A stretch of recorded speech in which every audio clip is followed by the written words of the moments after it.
Welcome back, everyone. We get to finally talk about the iPhone 3G, which actually means I only have a couple more iPhones to review this year before I've reviewed all the iPhones in 2021, which is crazy. Now, this specific iPhone, even though it's called the iPhone 3G, it was the second iPhone that ever came out. It originally came out in 2008, and that was quite a bit of time ago. I mean, it was over 10 years, 13 years at this point, and I can definitely tell you this is a super impactful iPhone in so many ways, but also it was more of a iteration in some other areas, more so than just like what the iPhone 2G was, or just a direct successor. This was one of the first iPhones that we actually saw like full iOS that started off getting like crazy updates, and this one actually lasted for quite a bit of time. It got all the way up to iOS 4.2.1, which is pretty insane. Now, if you want to pick up this phone, I wouldn't recommend it besides an investment in terms of selling it in the future, and I'll get into that later on in this video. But if you want to pick up some other phones that I would recommend this year, and you want to help support the channel at the same time, links will be down below,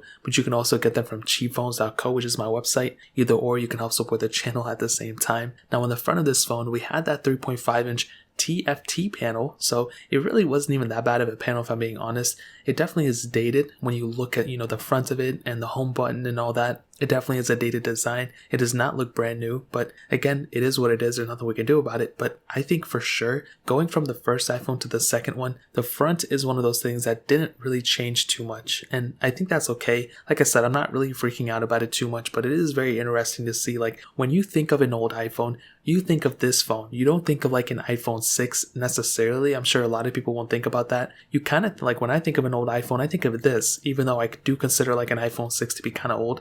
This is what I consider an old iPhone to be, so take it as you will. Now on the bottom we have that 30-pin connector, we have a headphone jack on this thing too, and on the back we do have that polycarbonate feeling device to it, which always said that it felt really good in the hand. It did not feel cheap, it didn't feel horrible at the time. Of course nowadays it may have changed a little bit, but I do think it's still a huge asset for it, and I really don't think it's even that big of a deal. So in terms of the overall body, it still feels pretty good in the hand. It doesn't feel that cheap. It does have that single camera setup on the back too, like I mentioned before, and there's really not too much else to mention here either.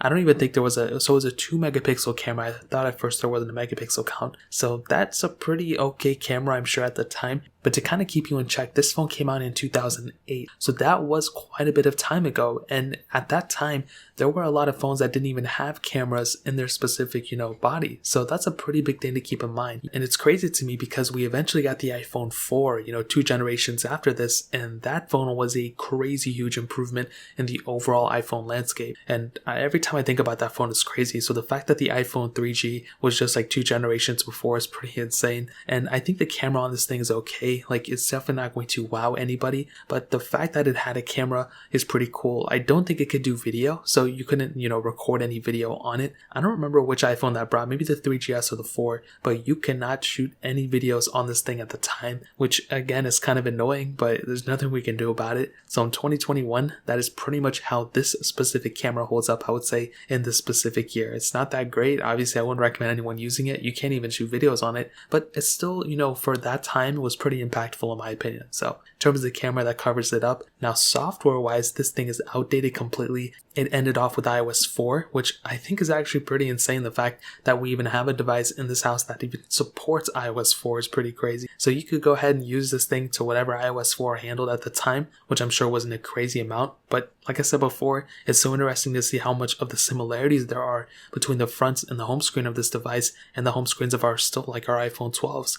So, I mean, I wouldn't recommend anyone using this phone right now either because of the software, but there were a lot of features at this point in terms of what this phone could do that are still pretty much prevalent in this day and age. Now, on top of that, this thing's battery life, it didn't give us the exact million power, but I would probably say that at that time it was probably, better than probably the iPhone 2G, to be honest, maybe. But I do remember, and I currently own my 3G and 2G, and I'm still surprised by how good the battery lives are on this thing. I'm sure if you're using it as an everyday phone, it probably isn't that good, but the fact, like, the standby time is just insane. You can just charge this thing up once, and it'll just sit there, and it won't even drain that much battery, which is so crazy. My iPhone 12 Pro, if I don't use it for a day, it may go down like 10% or something, but my iPhone 2G or 3G, if I don't use it for a little bit, it'll still be perfectly fine. Like, it'll go ahead and only drain like 1%, which is crazy. So I think that's definitely one of the more interesting things about the iPhone 3G in 2021. It doesn't really make me want to recommend it to anybody, but it is something that's kind of funny. So in terms of the battery and the software, that pretty much covers it up. Now, performance wise, I mean, this is another area. It had a 412 megahertz ARM11 CPU, a PowerVR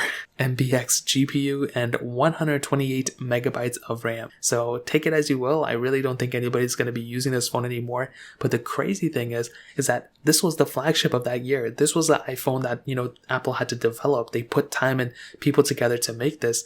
And it's so crazy that at that time, this was the best that they could come up with, which means that this was probably one of the better phones of that year, which means that this performance of this phone was probably the best. And it's so crazy when you see these specs and you see what we have nowadays. Like, these phones are just so much better than what we think. And when you compare from one generation to the other, so like a Galaxy S20 to the S21 or an iPhone 11 to the iPhone 12, you see like slight improvements here and there. But when you go back like 5 years, 10 years, or in this case like almost 13 years, you get to see some huge improvements that we've gone through. And when you look at cars, it's kind of like the same thing. You look at like houses, you look at like monitors, like you could kind of say the same thing there too. With phones especially, there is just so much development that happens. And I feel like at a certain point, we're going to get to a point where there's just like the perfect phone.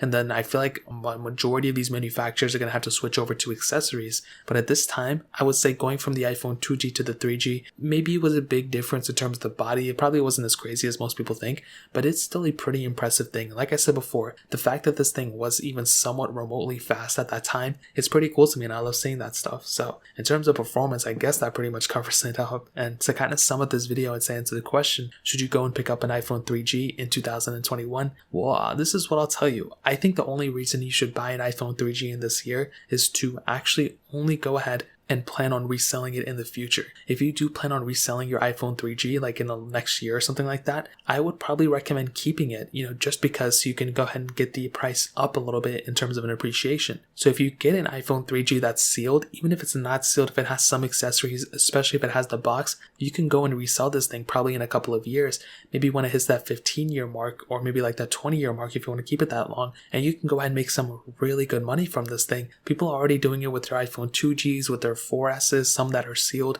even some sealed iPhone 6Ss that I saw, which were just being sold in the stores brand new not too long ago. Those things are actually being sold too for quite a bit of money. So take it as you will, but I would probably recommend you, if you have an iPhone 3G, to keep it until you can go ahead and probably resell it in the future. I obviously wouldn't recommend anybody using it, but there is still some value, and people are willing to pay a lot of money for this thing, probably at some point, if not already. So take it as you will, but that's pretty much how I would kind of sum up this specific, iPhone 3G in 2021. If you guys have any other questions or anything like that, let me know in the comment section below. Hit the like button, that would mean so much, but definitely hit that subscribe button. Every single subscriber that we get really does count, so it means so much if you guys can hit that. Also check out the other links down in the description as well. My Twitter, my Instagram, my other channels. More importantly than everything else, I love every single one of you guys. Hopefully I'll catch you guys in the next video. Peace out till then.